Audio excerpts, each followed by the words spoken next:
Hey guys, I'm Siobhan, a third-year medical resident. I just got to the hospital and I'm starting a night shift. And guess who's with me? My husband, Mark. Hey guys. So I'm on call for internal medicine, Mark's on call for obstetrics, so he's delivering babies all night.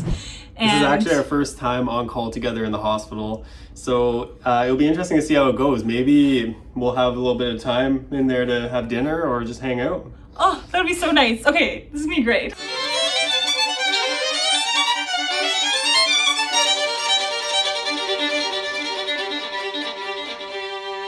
So tonight is the very last call shift that I'm ever doing during my internal medicine residency. So this feels like a momentous occasion. It's kind of hard for me to wrap my head around actually.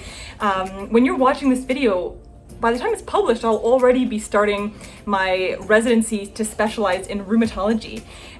So this is crazy. Anyway, tonight I'm covering the internal medicine service. So I'm actually covering the COVID floor, as well as seeing any new patients that are coming in that need to be seen by internal medicine. As the resident on call for obstetrics and gynaecology, I'll be assisting with childbirth. Usually this is natural, sometimes operative, sometimes we need to go to the OR for a C-section. I'm also going to be seeing any gynecology consults down in the emergency department. All right, almost 5 o'clock. Time to get going. Just gotta do my hair. Gotta get it up. I'm ready. Oh no, I need my mask. You need your mask. Yeah, okay. Share the camera. Okay, so should we try to meet up for dinner? Yeah. Okay, sounds good. All right, I'll text you later. All right, bye for now. Bye.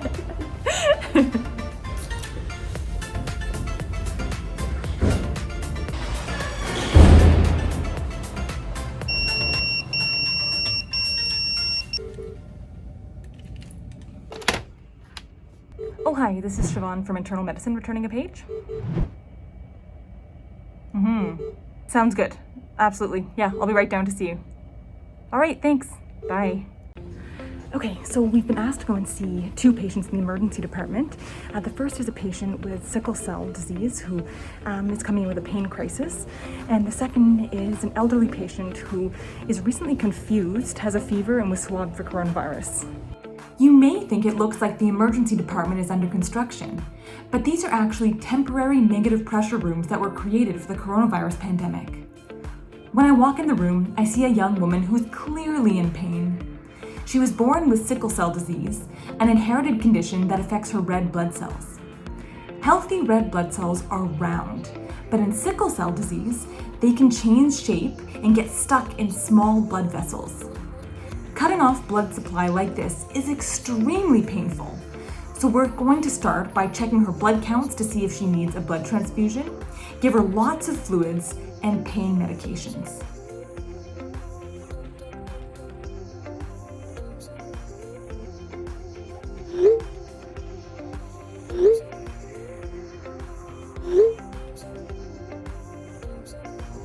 Guys, look what I found. When's the last time you saw one of these things? Only in hospitals, seriously. So I've just been called about one of the patients that I admitted earlier tonight. It sounds like her water broke and there was some meconium in it, and the nurse was wondering maybe there's some decelerations on the fetal heart rate monitor. So I'm just gonna go take a look at the strip and I'll let you know what I see and what the plan is. Cardiotocography, or the strip, describes the real-time monitoring of fetal heart rate and maternal contractions during labor. There's so much useful information that we can gather in this way. Importantly, it can warn us of fetal distress that would require an emergency delivery using vacuum, forceps, or even C-section. Alright, so I just finished reviewing with my staff. We took a look at the strip. Didn't look overly concerning to us. Because it looks so good, baby's happy. We're okay with a little bit of meconium for now, but we'll keep a really close eye on the strip. And we're going to be calling the NICU staff to be there at the delivery just in case the baby shows signs of meconium aspiration syndrome. When meconium, the baby's first bowel movement, mixes with amniotic fluid, it can form a viscous mixture that prevents a newborn's lungs from inflating properly. Finally in the call room. Feels good.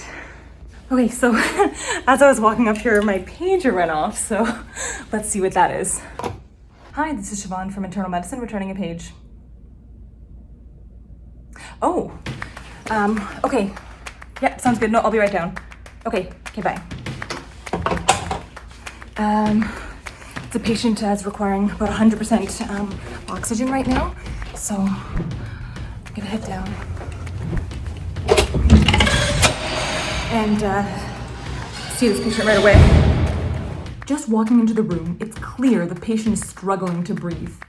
He's on 100% oxygen, and when I listen to his chest, the left side has decreased breath sounds. I work with his bedside nurse and order a stat portable chest x-ray, ECG of the heart, and stat blood work. Okay, so when a patient's oxygen requirements increase so rapidly, it can be a number of things. You can have flash pulmonary edema from the heart.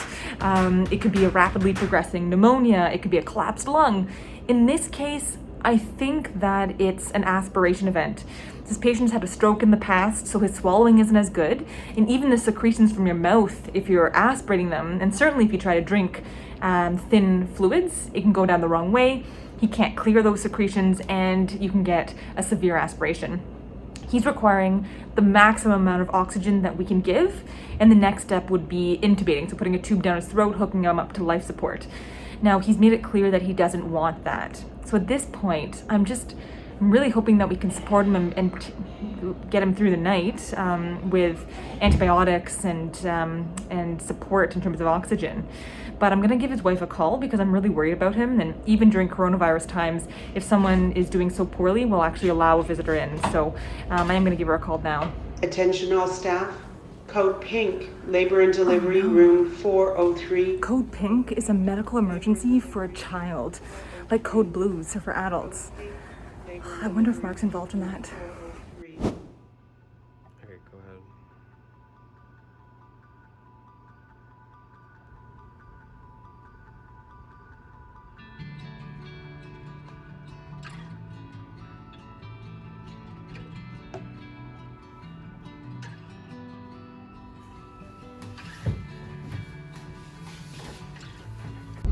I found the next weird object on our hospital scavenger hunt. If you're wondering where all the vuvuzelas went from the South Africa World Cup, they're in hospitals as wet floor signs. Yay, there he is. Okay, so clearly it's been a busy night because only we're getting to see each other at this time. But I heard that code pink and I immediately thought of you. Was it one of the babies for the deliveries? Mm-hmm. Yeah, so I told you guys about the patient with the amniotic fluid stained with meconium, and that we were worried about meconium aspiration syndrome. So this actually was what happened. So, right through the delivery, everything looked good. But as soon as the baby came out, we noticed it was a little bit lethargic and wasn't breathing as well, didn't have the right color.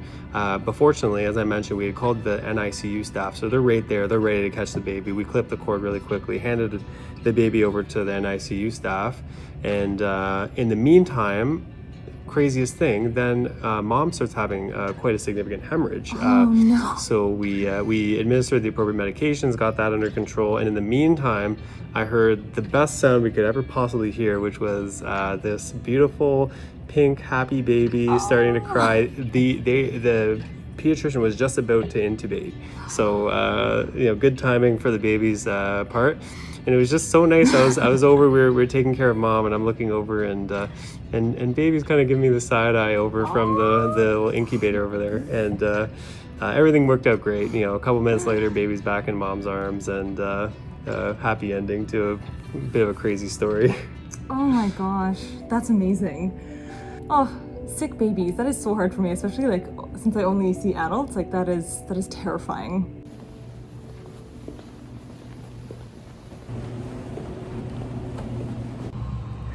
All right, guys, so I just got a page from the emergency department. They've asked me to see a patient who had come in with urinary retention and was about to be discharged, but someone had the bright idea to do a CT scan, and they found a massive mass inside the lower abdomen. So we're gonna take a look at that imaging, and we're gonna try to figure out what we wanna do with that.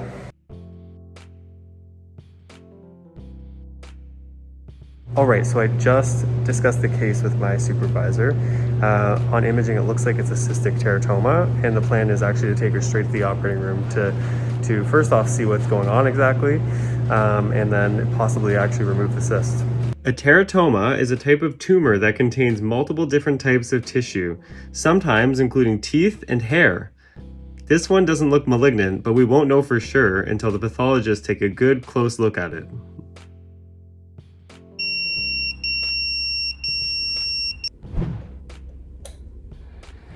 Okay,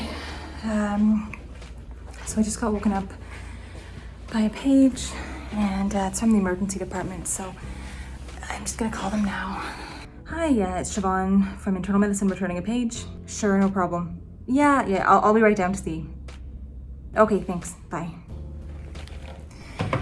Okay, so this is the patient who has had quite a rise in her creatinine, which is a measure of the kidney function. So the question is, why is that happening? And she certainly needs to come into the hospital because of it.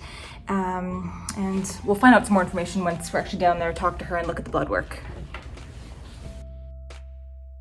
Okay, so this patient had a course of antibiotics for pneumonia about a month ago, and then has developed profuse diarrhea since then. So I wonder if those are connected. There is an infection called C. diff, where you're predisposed to it if you've had antibiotics recently.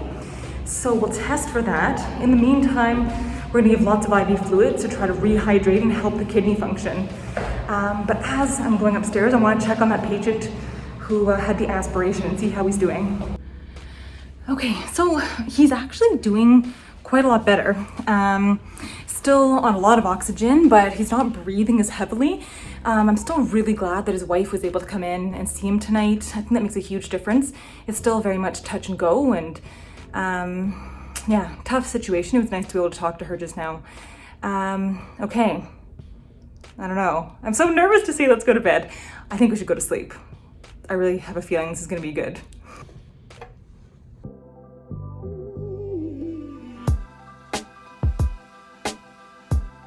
Hey guys, so I just handed in the call room key and the pager. I'm a free man. Last night was crazy, babies flying everywhere, but happy endings all around.